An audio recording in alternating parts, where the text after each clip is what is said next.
প্রিয় দর্শক আসসালামু আলাইকুম এবং অনেক অনেক শুভকামনা সবার জন্য। আজ মঙ্গলবার রাজধানীর জাতীয় প্রেস ক্লাবে centre for democracy and piece studies আয়োজিত ফ্যাসিস্ট রাষ্ট্র ব্যবস্থা ও নির্বাচন শীর্ষক এক আলোচনা সভায় চিন্তক ও কবি নামে পরিচিত রহস্য মানব ফরহাদ মজহার প্রধান উপদেষ্টাকে কিছু কঠিন কথা শুনিয়েছেন। প্রধান উপদেষ্টা অধ্যাপক ডক্টর মোহাম্মদ ইউনূসকে তিনি মনে করিয়ে দিয়েছেন যে গ্রামীণ ব্যাংক চালানো এবং রাষ্ট্র চালানো এক কথা নয়। খুব শক্ত কথাই বটে এটি। তো একটু দেখে নেই আলোচনাটি আসলে কি ছিল। তো তিনি যেসব কথা বলেছেন শুধু এটি একটি অংশ তার মূল বক্তব্যের। তো বাকি কথাগুলো খুবই গুরুত্বপূর্ণ, প্রণিধানযোগ্য এবং বিশ্লেষণযোগ্য। গভীর বিশ্লেষণের দাবি রাখে তার কথাগুলো। বেশ কিছু গুরুত্বপূর্ণ বিষয়ে তিনি আলোকপাত করেছেন। তো একটু জেনে নেওয়া যাক তার জবানিতে তিনি কিভাবে বলেছিলেন, কি কথাগুলো বলেছিলেন। পরে আসছি বিস্তারিত আলোচনায় এবং বিশ্লেষণে। গণ অভ্যুত্থানের পর পতিত সরকারের সংবিধান ও আমলাতন্ত্র রেখে দেওয়ার কড়া সমালোচনা করেছেন কবি ও চিন্তক ফরহাদ মজহার। আমি লাইনটি রিপিট করছি, গুরুত্বপূর্ণ লাইন। গণ অভ্যুত্থানের পর পতিত সরকারের সংবিধান ও আমলাতন্ত্র রেখে দেওয়ার কড়া সমালোচনা করেছেন। বর্তমান সরকারের বৈধতা নিশ্চিত না করে রাষ্ট্র পরিচালনা এবং নির্বাচন আয়োজনের সমালোচনা করে তিনি বলেন, রাষ্ট্র মানে কিন্তু গ্রামীণ ব্যাংক চালানো নয়। ফ্যাসিস্ট রাষ্ট্র ব্যবস্থা থেকে মুক্ত না হলে নির্বাচন নিয়ে কথা বলার কোনো অর্থ নেই বলে মনে করেন এই চিন্তক। উপদেষ্টাকে উদ্দেশ্য করে তিনি বলেন, আপনি তো গণ অভ্যুত্থানের মধ্য দিয়ে এসেছেন, আপনি গণ অভ্যুত্থানের কেউ নন। আমি আবারও বলছি, এখানে ভুল বোঝার কোনো অপশন নেই। তিনি গণ অভ্যুত্থানের কেউ নন। এখানে যারা বসে আছেন তারা অনেকে সরাসরি গণ অভ্যুত্থানের রাস্তায় ছিলেন, বুক পেতে দিয়েছেন। আমরা বছরের পর বছর নির্যাতিত হয়েছি, আমাদের কথা বলতে দেওয়া হয়নি।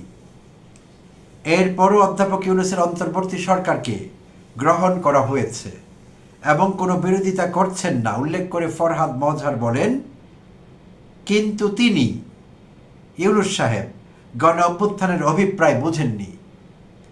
এখন তিনি যে জায়গায় গিয়েছেন এটা বাংলাদেশের জন্য অত্যন্ত বিপজ্জনক। তার প্রথম ভুল, তিনি এসেই তরুণ শিক্ষার্থীদের মাস্টার মাইন্ড বলে পরিচয় করিয়েছেন। কিন্তু গণ অভ্যুত্থানের সত্তা হচ্ছে জনগণ, কোনো ব্যক্তি নয়। সবাই মিলে এই অভ্যুত্থানের নেতৃত্ব দিয়েছে। এই চিন্তক বলেন, গণ অভ্যুত্থানের পর প্রথম কাজ হওয়া দরকার ছিল ফ্যাসিস্ট সরকার এবং রাষ্ট্র ব্যবস্থাকে উৎখাত করা। তিনি বলেন, এই অভ্যুত্থানে অনেকে শহীদ হয়েছেন এবং অনেকে পঙ্গুত্ব বরণ করেছেন। প্রধান উপদেষ্টার প্রতি তার প্রশ্ন, এত বড় আত্মত্যাগের পরে আপনি কিসের ভিত্তিতে নির্বাচনের কথা শুরু করলেন? নির্বাচন সফলভাবে আয়োজন নিয়ে আশঙ্কা প্রকাশ করে ফরহাদ মজহার বলেন, সফল নির্বাচনের কোনো লক্ষণ দেখছি না। আপনি কিসের ভিত্তিতে নির্বাচন দিচ্ছেন? দেশকে বিপর্যয়ের দিকে ফেলে দেবেন না। আপনার যে জনপ্রিয়তা হ্রাস হয়েছে এটা আমাদের জন্য বিপজ্জনক, আমরা অত্যন্ত উদ্বিগ্ন। এই চিন্তক বলেন, বাংলাদেশের রাজনৈতিক দল বলে কিছু নেই। গুরুত্বপূর্ণ কথা প্রিয় দর্শক, বাংলাদেশের রাজনৈতিক দল বলে কিছু নেই। রাজনৈতিক দল মানে যারা জনসেবা করে, জাতিকে যারা পথ দেখায়, নতুন কথা বলে। এখানে যেটা আছে সেটা লুটেরা শ্রেণী, দুর্নীতিবাজ। তাদের সঙ্গে আপনি কথা বলেছেন, জনগণের সঙ্গে কথা বলতে বলেননি।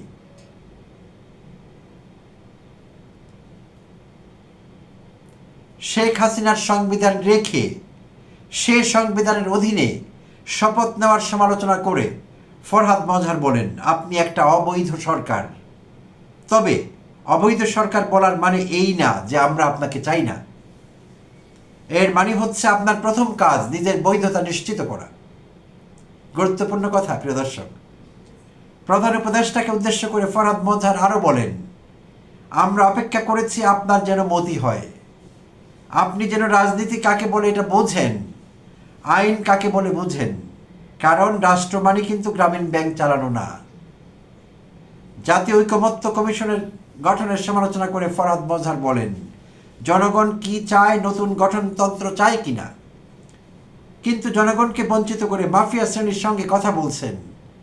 বিদেশ থেকে লোক এনে বসানো হয়েছে যারা বিদেশে কাজ করেছেন কর্পোরেট স্বার্থ রক্ষা করার জন্য। তরুণেরা মন্ত্রণালয় চালাতে পারেনি। এই চিন্তক বলেন, কিছু তরুণ ছাত্রদের মন্ত্রণালয় নিয়েছেন, এই জন্য অভিনন্দন, কিন্তু মন্ত্রণালয় তারা চালাতে পারেনি। তরুণেরা দেশ চালাবে এটা তো স্বপ্ন, কিন্তু তরুণদের মধ্যে বিভক্তি তৈরি করা হয়েছে, কারণ শেখ হাসিনার আমলাতন্ত্র রয়ে গিয়েছে। ৭১ মানবতা বিরোধী অপরাধে মৃত্যুদণ্ডপ্রাপ্ত জামায়াত নেতা মীর কাশেম আলীকে দলের নাম পরিবর্তনের কথা বলেছিলেন উল্লেখ করে ফরহাদ মজহার জানান, জামায়াতের অনেক ইতিবাচক ভূমিকা আছে, কিন্তু এই এক কালো দাগের জন্য আগামী দিনের যে সম্ভাবনা, নতুনভাবে ইসলামের যে পুনর্জাগরণ, তার সর্বনাশ হয়ে যাবে। সভায় জামায়াত ইসলামের ঢাকা মহানগরী দক্ষিণের সেক্রেটারি শফিকুল ইসলাম মাসুদ বলেন, ডাকসুর মতো নির্বাচনে উপদেষ্টাদের যুক্ত হতে হয়। যখন ৩০০ আসনে নির্বাচন হবে তখন কি হবে? কল রেকর্ড ফাঁস হওয়ার ভয়ে প্রধান নির্বাচন কমিশনার ফোনে কথা না বলে সরাসরি দেখা করে কথা বলেন। এমন বক্তব্যের সমালোচনা করে শফিকুল ইসলাম বলেন, তিনি কি এমন কথা বলেন, এখানে সন্দেহ করার মতো বিষয় আছে। তিনি কি এমন কথা বলেন, এখানে সন্দেহ করার মতো বিষয় আছে। Centre for democracy and peace স্টাডিজের নির্বাহী পরিচালক সাদেক রহমানের সঞ্চালনায় সভায় আরও বক্তব্য দেন সাবেক সচিব ও কূটনীতিক আবদুল্লাহ আল মামুন, আইনজীবী আবু হেনা রাজ্জাক, জাস্টিস পার্টির চেয়ারম্যান আবুল কাশেম মজুমদার প্রমুখ। প্রিয় দর্শক, তার উত্থাপিত প্রশ্নগুলো খুবই গুরুত্বপূর্ণ এবং আমি নিজে আমার এই ছোট্ট ইউটিউব চ্যানেল থেকে বেশ কিছু কন্টেন্ট তৈরি করেছি। এই প্রশ্নগুলো আমি রেখেছি বিভিন্ন সময়, আরও অনেকে রেখেছেন এই প্রশ্নগুলো। বাট ফরহাদ মজহার একজন গুরুত্বপূর্ণ ব্যক্তি। তিনি যখন এই প্রশ্নগুলো রাখেন, এই প্রশ্নগুলো নতুন করে আলোচনার দাবি রাখে এবং গভীর বিশ্লেষণের দাবি রাখে। অত্যন্ত গুরুত্বপূর্ণ প্রশ্ন। তিনি প্রথম যে প্রশ্নটি করেছেন যে আপনার সরকার অবৈধ, আগে আপনার সরকারের বৈধতা নিশ্চিত করুন। তো এইখানে তার সঙ্গে আমার একটু দ্বিমত আছে। এই কথাটি সর্বৈব সত্যি নয়। অধ্যাপক ইউনূসের সরকারটি, অন্তর্বর্তীকালীন সরকারটি অবৈধ নয়। এইটি একটি অপ্রচলিত সরকার। এই সরকারের সঙ্গে আমাদের আগে পরিচয় ছিল না। আমাদের পরিচয় ছিল তত্ত্বাবধায়ক সরকারের সঙ্গে, যেটার ফরম্যাট একটু আলাদা অন্তর্বর্তীকালীন সরকারের থেকে। তো এই সরকারটি অপ্রচলিত, আমরা আগে দেখিনি, আগে শুনিনি, আগে অভিজ্ঞতা নেই, আমাদের অভিজ্ঞতা অর্জন করিনি। বাট সরকারটি বৈধ। কেন বৈধ? সুপ্রিম কোর্টের রেফারেন্স নিয়ে এসেছে এই সরকারটি। সুপ্রিম কোর্টের রেফারেন্স এই সরকারকে বৈধতা দেবার জন্যে যথেষ্ট। তো এইখানে এটি ফ্যালাসি হয়েছে অনেক বিজ্ঞজন ফরহাদ মজহার, কিন্তু আমাকে বলতে হচ্ছে এটি একটি লজিক্যাল ফ্যালাসি। যখন তিনি একেবারে পাইকারিভাবে বলেন এই সরকারটি অবৈধ, কথাটি সর্বৈব সত্যি নয়। আচ্ছা, তিনি বলেছেন পতিত সরকারের আমলাতন্ত্র এবং সংবিধান রেখে দিয়ে কি করে নির্বাচনের কথা ভাবা হচ্ছে, কি করে এই সরকার চলছে, অপারেট করছে। গুরুত্বপূর্ণ প্রশ্ন, কিন্তু এই প্রশ্নের উত্তর কি অধ্যাপক ইউনূসকেই দিতে হবে? আমার কিন্তু তা মনে হয় না। জনাব ফরহাদ মজহার ভুল জায়গায় প্রশ্নটি করেছেন। এই প্রশ্ন তার করতে হতো বিএনপিকে, বিএনপির চেয়ারপারসন, ভারপ্রাপ্ত চেয়ারপারসন জনাব তারেক রহমানকে, বিএনপি মহাসচিব জনাব মির্জা ফখরুল ইসলাম আলমগীর সাহেবকে, বিএনপির অন্যান্য হাই আপসকে, উচ্চ পর্যায়ের নেতৃবৃন্দ যারা আছেন তাদেরকে এই প্রশ্নটি করতে হতো। এই প্রশ্নের উত্তর কিন্তু অধ্যাপক ইউনূসের দেবার কথা না। কারণ শুরু থেকেই, একেবারে ডে ওয়ান থেকে কথা উঠেছিল, এই সরকার দায়িত্ব নেবার আগে অফিসিয়ালি কথা উঠেছিল, ছাত্র নেতারা দাবি করেছিলেন একটি জাতীয় সরকার গঠন করবার বিষয়ে। এই দাবির প্রথম পর্বটি, ফার্স্ট ফেজ, প্রকাশ্যে করা হয়, সাংবাদিকরা উপস্থিত ছিলেন সেখানে।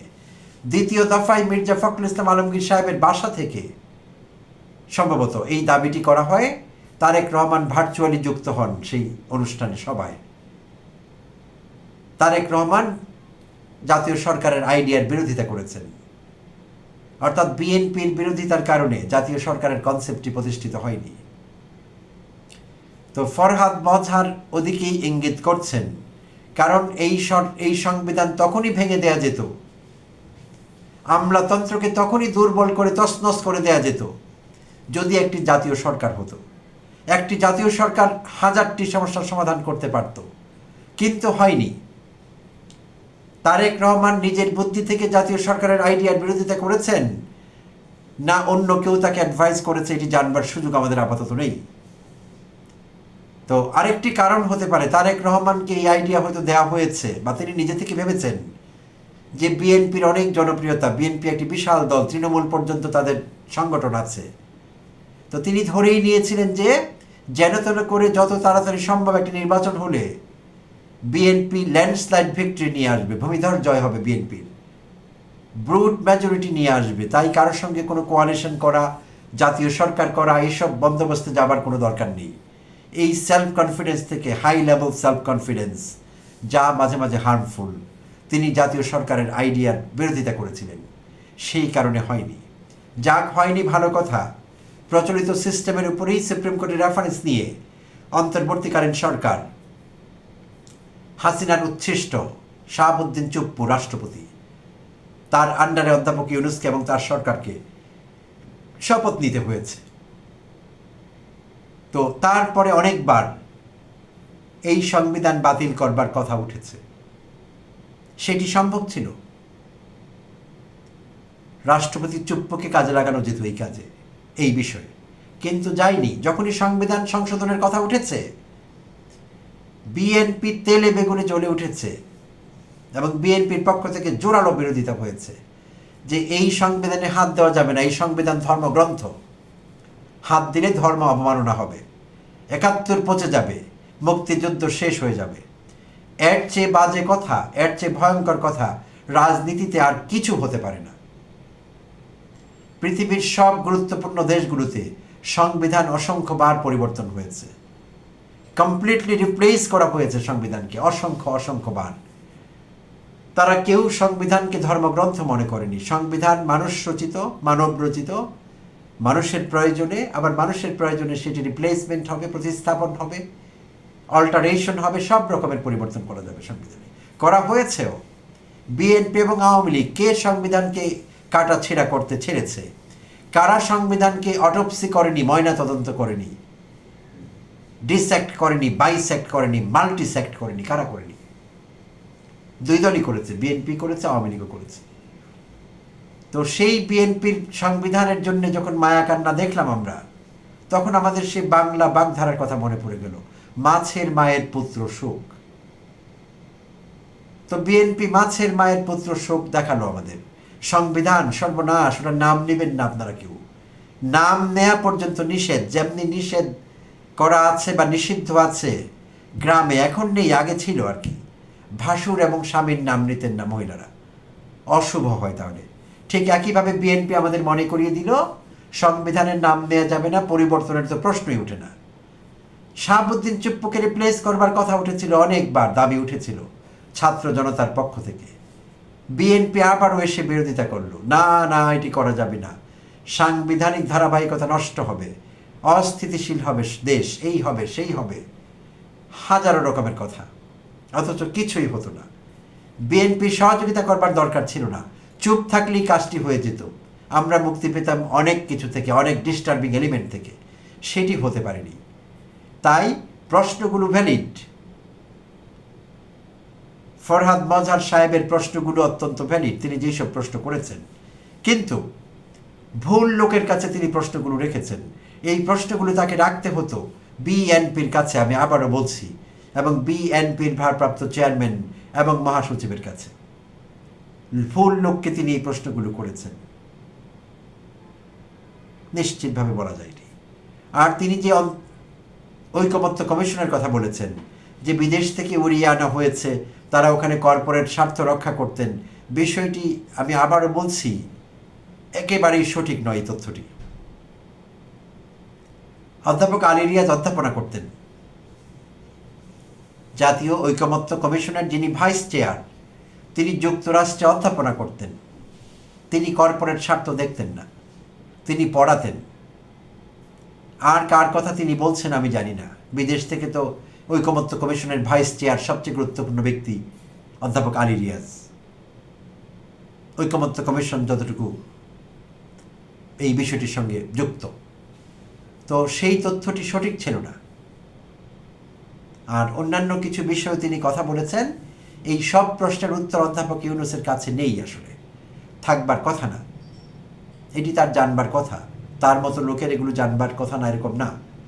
তো তাই তিনি যখন এভাবে পাইকারি কথাগুলো বলেন, আমি বিচলিত বোধ করি। অন্যরা বললে সেটি ঠিক আছে, কিন্তু তিনি কিন্তু এরকম পাইকারি বলতে পারেন না। প্রশ্নগুলো রেখেছেন ভালো, সঙ্গে যুক্ত করলে ভালো হতো যে হ্যাঁ, নানা কারণে যে অভিযোগগুলো আপনার দিকে আমি এনেছি, আপনার উপর এনেছি, কিছু কিছু আংশিক সত্যি এবং কিছু কিছু দায় হয়তো আপনি নিতে পারবেন, সবগুলোর দায় আপনার উপর যায় না, এরকম একটি ভূমিকা সহ আসলে ভালো হতো তার বক্তব্য। আর তিনি অধ্যাপক ইউনূসের কিছু বেফাস কথাবার্তা নিয়ে কথা বলেছেন, যেমন মাস্টার মাইন্ড বলে পরিচয় করিয়ে দেওয়া। এটি আমার কন্টেন্ট থেকে আমি প্রতিবাদ করেছি, কন্টেন্ট বানিয়ে আমার চ্যানেল থেকে। এটি তিনি সত্যি বলেছেন। অধ্যাপক ইউনূসের আবেগাপ্লুত হয়ে মাহফুজ আলমকে মাস্টার মাইন্ড বলে পরিচয় করিয়ে দেওয়ার কোনো প্রয়োজন ছিল না। এটি তিনি ভুল করেছেন, এটি তিনি ইন্টেনশনালি করেননি। তার কোনো মিসচিভাস ইন্টেনশন ছিল না, খারাপ উদ্দেশ্য ছিল না। তিনি জাস্ট করে ফেলেছেন ইনোসেন্টলি। আমরা অনেকেই অনেক সময় ইনোসেন্টলি কোনো মন্তব্য করি, রিমার্ক করি, আমরা সেটা মেন করি না। আমি মনে করি তিনি এরকম কোনো অসতর্ক মুহূর্তে এই বেফাস কথাটি বলে ফেলেছিলেন।